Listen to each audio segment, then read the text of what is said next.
Mike, thanks so much, man. That was All right, awesome. man. Thank you. What a beautiful story too. I'd never heard that story before that song. Riding Yeah. to New York. That's how I was born. Yeah, it was a really sort of incredible moment, and one of those moments that happens in life that, you know, if I hadn't have ended up writing a song about it, I probably would have never mentioned it to somebody, because it's, you know, it was one of those really personal and kind of incredible moments. Yeah. Yeah. Do you find a lot of your songwriting is born out of these sort of happenstance moments on the road, or just in everyday life? Definitely. I was a busker for 5 years. So the amount of people you end up meeting when, you know, you're playing on the street, and, you know, the most weird and wonderful people end up coming over and sort of, I think there's something about, you know, when you play music on the street, you're making yourself very vulnerable. And so people kind of repay that in kind. And the amount of stories I heard from people in a similar vein to that, you know. Yeah. And I ended up writing tons of songs about people, and I think human beings are forever inspiring, you know. Yeah, absolutely. And it's funny you bring up being a busker back in your day, a street musician. How long did you do that for? Because I find that so fascinating. You know, the heights that you've reached now. But how long? Yeah, how long did you do that for? I don't know. I think the more interviews I do, the longer it becomes. I think Yeah. it's now 40 The taller years. the tail? Yeah, Yeah. absolutely. Yeah, the fish was this big. Yeah. I think probably about 3 or 4 years, like, realistically. Wow. Yeah. That's a long time. Yeah, I guess so. But it's not like I started busking with a view for it to go anywhere. You know, I just started doing it because I didn't have a label, I didn't have any money, and I kind of thought, this is one of the only ways I feel like I can get my music to people. You know, and it was so liberating because, you know, I didn't have to wait around for anybody else to say that I could do it or couldn't or whatever. I could just grab my guitar, a box of CDs, and sort of and go, you know. And Yeah. that was a really brilliant feeling to know that actually you don't need, you know, a huge machine behind you or tons of money. You know, you can actually just go and start your own business like that, you know. Yeah. It's cool. It's like the original YouTube. Yeah, Buskering. yeah. Didn't reach quite as many people, but yeah. Yeah. What did I'm so curious. What did the passenger set list look like back in those days? Like, what were you playing on the streets for people? A bunch of everything. I mean, I think when you're playing on the street, playing covers really helps. You know, you start playing songs that people know, they all stop and they come over, and then you hit them with some passenger. So it's like the sugar before the medicine, really. You know? Yeah. But yeah, with busking, I think you learn more and more what works and what doesn't. And yeah, I still busk, like, all throughout last summer. We went busking for 3 months all over Europe, and You still? yeah. Oh my gosh. It's obviously different. Yeah, now, yeah. You know, some places, I think in Amsterdam we had over 3,000 people, you know. So Oh my gosh. it's a slightly more organised event now. Yeah. But it's still the same premise, you know. You go and play music to people who want to listen to it. It's not, you know, it's Yeah. such a simple idea. Right. But it's something that's really, I don't know, it's a very genuine way of connecting with a crowd, I think. Absolutely. And I think it's so cool you stay true to your roots like that and still get out there, even if there are 3,000 people out there now. So eventually, you know, you're busking, you're playing on the street. Eventually, you write the song "Let Her Go." Yes. Is that fair to say that song changed your life? It did, absolutely, yeah. And it's funny because, you know, I wrote it in 45 minutes. 45 minutes. Yeah, which I always feel like I'm letting people down when I tell them that. But yeah, I wrote it backstage at this tiny gig in Australia. And I think because it was so quick when I wrote it, I was like, you know, didn't think much of it. I just thought, yeah, it's another song. Great. Add it to the pile. I had no idea that it was going to end up being this monster that went around the world and connected with so many people. You know, it's really hard to explain how I feel about that song now. Well, I'm curious because I know it's 6 times platinum. It's been viewed over 1 billion times we were on aiming YouTube. for 7, so it's a bit disappointing. Yeah, right. We'll get there one day, right? Yeah. But I have to imagine we're a couple years removed from the song being out. What are your memories of that time period in your life? Because it had to be so transcendent, and it had to just be the craziest. Like, looking back now, what's your relationship like with that song? I still love it. You know, I know a lot of artists who have that one big song end up kind of resenting it, and, you know, and sure, like, people know me as the guy who sings "Let Her Go," and that's just the reality of it. But the positive of that is people know me.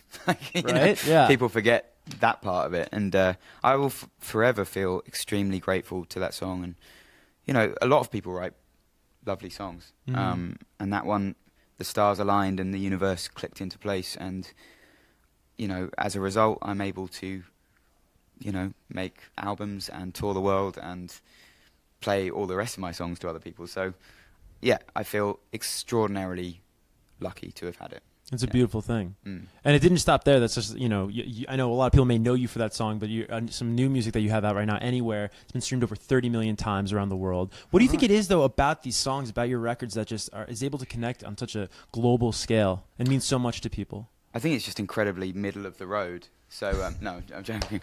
Well, I hope I'm joking. Maybe I'm not. Probably is. Extremely accessible. Yeah. I don't know. I mean, I think it's not everyone's cup of tea, what I do, but I think I just try and be honest with my songs. I don't think there's a lot of bullshit surrounding it. Sorry if I don't know if I'm allowed to say that. Right? I've said it now. Too late. It's live. But yeah, I always feel like honesty within songs is a really important thing. Yeah. And I think you can tell when someone's being honest within a song. And I think that's why Let It Go did do so well, because everyone relates to that sentiment. And I think it is a really, because I wrote it so quickly, it obviously came from the right place. Yeah. And, I think that's a good example of I don't know, people connecting with honesty within songs. Yeah. Right. You think it harkens it all back to the buskering days of just that human, one-to-one connection?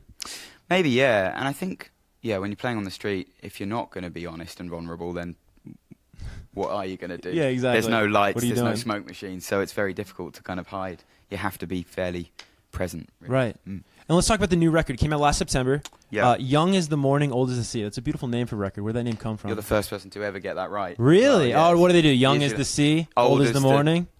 Certain Yeah, mornings. Yeah, absolutely. But yeah, I'm really proud of it. It's my 8th record, believe it or not, and Okay.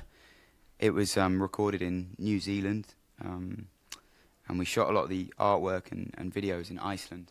So it's cool because it's a lot of the record references. There's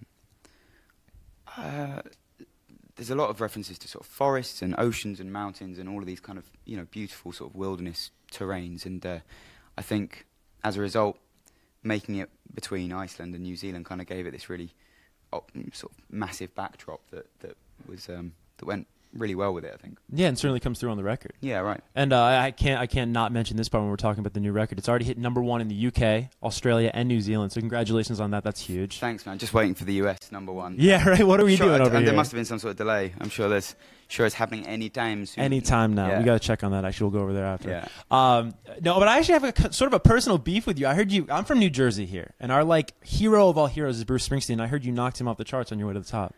I did, yeah. First of all, let me say my dad is from New Jersey originally. No way. Yeah. Whereabouts? Can I ask? He's from Vineland, New Jersey. Okay. So South Jersey. Anybody watching in Vineland right now? Hey, Vineland, New Jersey. So yeah, I love Jersey, and I love Springsteen as well. So I have a beef with myself about this. Constant conflict, I bet. Yeah, I was punching myself in the face as it was happening. But yeah, it was weird. Like I saw that when we released the album, it wasn't just Springsteen, but Shawn Mendes as well was releasing his record. So I was like, any faint hope that we had of a #1 sort of blew out the window at that point. But it was amazing. Yeah, as you say, it happened in the UK and in Australia, and it's one of those really bizarre moments where you're like, because a lot of the time you just kind of go with it and accept your reality. But yeah, moments like that, you're like, wow, that's Bruce Springsteen. Yeah. Yeah, Wild. It was a pretty surreal moment, and I was just proud for my team as well, because I work with a bunch of different independent labels throughout the world, and it's not often that independent music does get #1. It's battling against bigger artists with bigger budgets and bigger labels and bigger marketing campaigns, and it's a real victory, I think, for independent music, and hopefully it can inspire other indies to go on and do the same thing. Absolutely. Not to harp on the same thing, but I think it really does speak to that sort of that just accessibility of your music and that human touch that you put into all of it. Yeah. Now we can't go anywhere without talking about tour. I know tour kicks off tomorrow. It sounds funny saying tour kicks off tomorrow, at least on this North American leg. Mm-hmm. You've been on tour for how long now? Oh, 70 years. I don't know. It's been a long time, yeah. That's amazing. Yeah. So it kicks off in Philadelphia, stateside. So many of these shows, tickets are still available. It's very important to note. They can head to passengermusic.com to pick those up right now. But they're flying off the shelves if there's shelves online. But they're flying off some websites. Virtual shelves. Flying off shelves. Do they still make shelves? I hope so. Yeah. But point Helpful. being, half the tour is sold out. So congratulations on that. That must be an amazing feeling. And you're also doing something really cool in this tour. It's the first time, I should say, you're going to have a full backing band. That's right, yeah. I mean, for years, I just played like this, like you've just seen me. Mainly to do with my gigantic ego and the fact that nobody could work alongside with me. But Yeah, I bet. no, it's just been one of those things that, you know, it really worked in that solo format. But yeah, this is the first time that I've got a band, and it really is such a different show. You know, like I've come to the States several times now as a solo performer, and I kind of thought, yeah, it's time to give people something different. And yeah, it's good fun with the band. It's really good fun. So any Passenger fans watching right now that have maybe caught the solo set shows, what does the band sort of afford you to be able to do this time around that maybe they didn't see last time? I think it's a few things. I think it finally allows people to hear the songs as they are arranged on the records in a live arena, you know, and I think that's really exciting for me as well. Like I can lean off it a little bit, you know, when you're playing a solo show and everything comes from your voice or your guitar for an hour and a half, it's kind of stressful. Oh my God, there's no room for mistakes. No room for mistakes, and I make plenty of them. So I think I only realised how hard it is once I started playing with a band, and you're like, oh wow, I don't actually have to play 5 instruments. Yeah. You know? So I think there's that, and I don't know. It's obviously when that power is needed, it's got its bass and drums, and it's such a different beast. So I think it's a really nice step for the project to take. Definitely, and safe to say a bigger show than ever before, probably now with the band. Definitely a bigger show, yeah, and the production's great. We've got some amazing lighting guys and show designers on board. So it's hopefully it's just, you know, what I was very conscious about when I brought the band on was that I didn't want to just kind of swamp the songs and swamp what I did, and, you know, to the point where you can't hear any of the lyrics, and, you know, you kind of lose what was kind of cool about it in the first place. So I think this, you know, I'm super lucky. I play with 4 fantastic musicians that are very sensitive to the songs and really are just cushioning a lot of the time, you know, and just letting them, I don't know, breathe and live. So yeah, they're amazing, and you should definitely come and check the shows out if you can. Absolutely. Dates and tickets again available at passengermusic.com. Congrats on all the success of the new record, and I look forward to checking out the show. If I can get a ticket, because you're sold out here in New York City, but if I can get a ticket, squeeze you in. I will be there. And thank you all for watching Billboard Live. This has been Passenger and Kevin Kenny. Adios.